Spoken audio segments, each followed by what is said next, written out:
की इकट्ठी करवाएं, इससे कोई फ़र्क नहीं पड़ता है, दोनों प्लाट जो हैं वो आपके नाम हो जाएंगे। लेकिन आप अगर 10 मरले की रजिस्ट्री जो है वो इकट्ठी करवा लेते हैं, उसमें हदूद अरबा आपने लिख लेना है, दोनों प्लाटों का, सारा एक इकट्ठा प्लाट है तो उसका हदूद अरबा आपने लिख लेना है, तो उससे भी कोई फ़र्क नहीं पड़ता। और आपने ये जो 2 प्लाट हैं ये पहले चेक कर लेना इसको कि ये जायद बहमे में तो नहीं आते, इन पर कोई स्टे तो नहीं है, किसी के साथ झगड़ा तो नहीं है, गलत वरासती इंतकाल करा के किसी बहन भाई का हिस्सा तो ये शख्स सेल नहीं कर रहा है।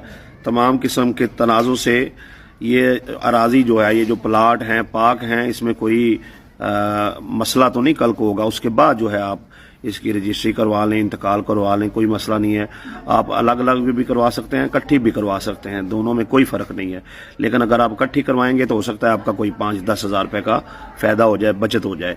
तो बेहतर है अब इकट्ठी ही एक ही रजिस्ट्री जो है वो करवा लें।